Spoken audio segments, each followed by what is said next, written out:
So I ended up talking to Paul about a couple of things I got. So this thing is called a C-pan arm. Has anybody heard of or know what a C-pan arm is or does? So who's got a slider? And you know, at least 600 mil, maybe 800, maybe a metre. 3 metres. 3 metres, right? So you know how hard it is to sort of set them up. Tripods, probably 2 tripods or a really, really heavy duty tripod. And I just saw it and I thought, man, I've got to get one. So I bought it that night.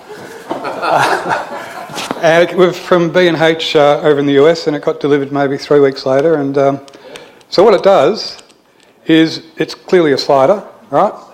That's nothing big, but because it's a slider and the way it is, I can just easily do pushes and pulls, right? No big drill. But because it's the way it is, I can now do verticals. Okay, so I'll just do that again. So it's a C-pan arm. Works best on a reasonably sturdy tripod, but I'll show you how well this packs down in a moment. But basically, I've got this really, really old Manfrotto sort of three-way head, and it just works perfectly. So, as I said, you can do perfectly straight slides. That's about 600 mil as a straight slide. Obviously, you spin it around. You can do pushes and pulls. That's not a big deal. But you'll probably notice that I can now do some really nice vertical ones. Again, that's obviously a lot better than a slider. But what really got me about this thing is that just by twisting this little dial at the top, I can actually, and down the bottom, I can do what's internal and external arcs. Sorry, if I just tighten that up. So basically you can spin the camera around the subject, whereas you get a whole much better perspective. Or, if I take it the other way, I can do sorry, that's the internal arc. Getting it better now. See, can you actually see that? Maybe if I can't actually spin it around, but maybe if I do it this way.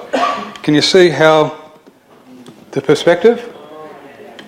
And for me, I'm just always trying to video something or other. If it moves, it's really easy to video. If it doesn't move, I'll still take it. But for stuff that doesn't move, I can just get these just amazing sort of shots.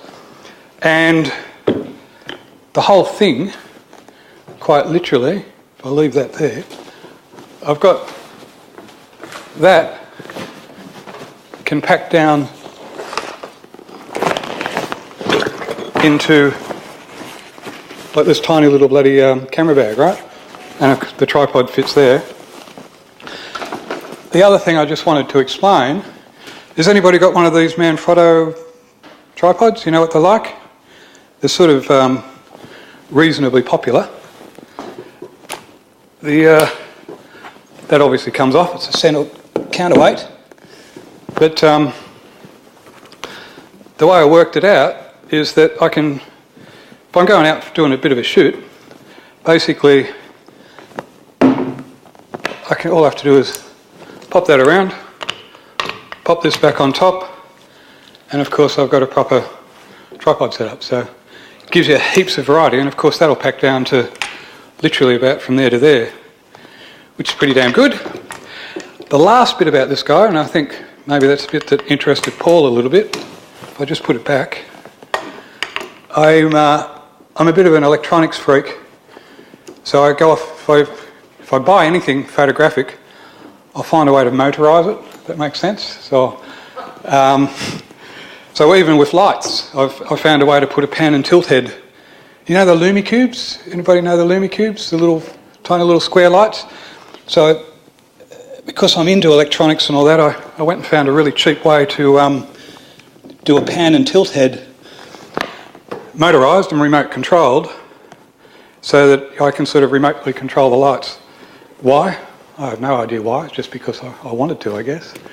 I shoot weddings sometimes, and I guess the whole point is when they're doing the dance, I try not to be intrusive with these sorts of things, so I'm trying to be really discreet, so just having some really small sort of lights that are quite powerful, that sort of suits me a lot.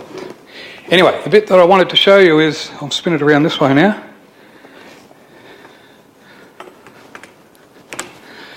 So, motorising. Is anybody familiar with the Genie Mini? You know them?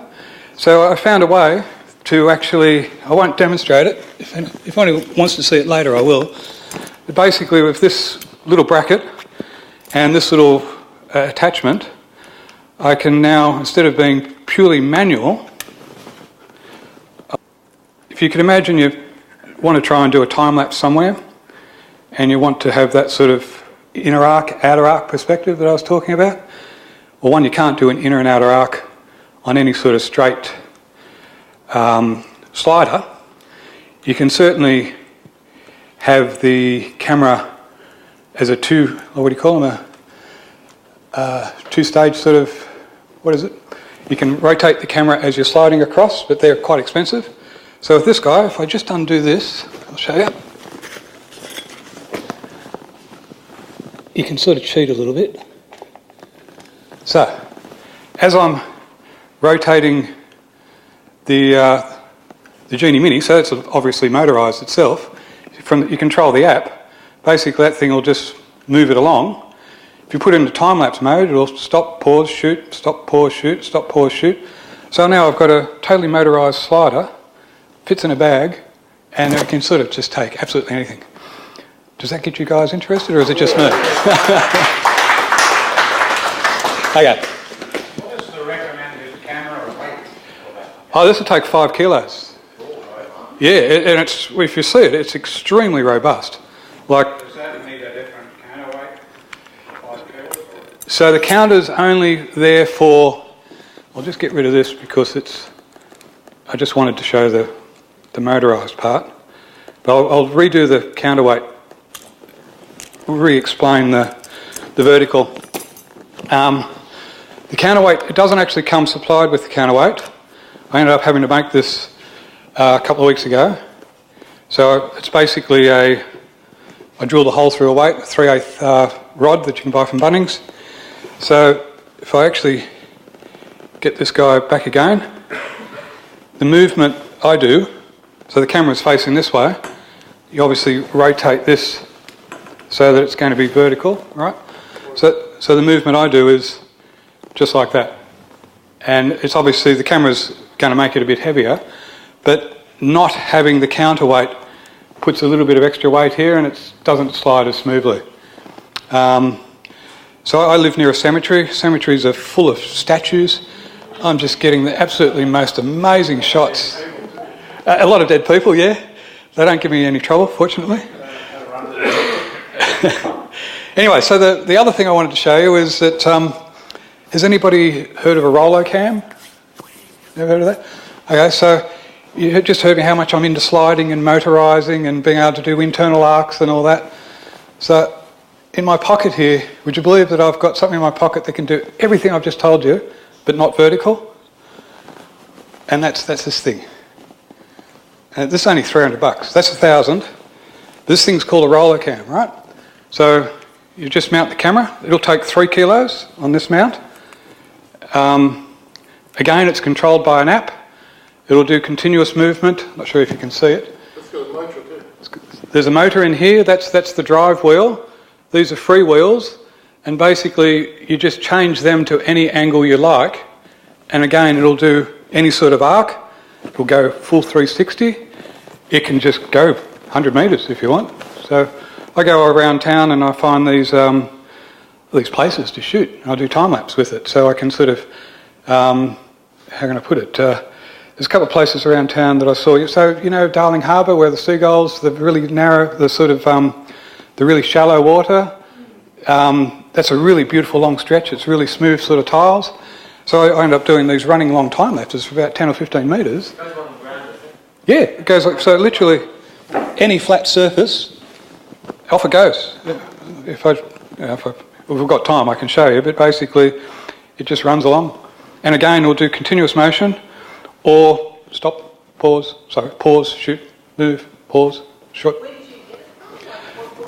It's called a Rolocam 2. It's called the Hercules 2, I think. Rolocam H2. Rolocam. Oh, right. So this was a Kickstarter. The first one was a heap of shit. I was tempted to get it, but it had really bad reviews.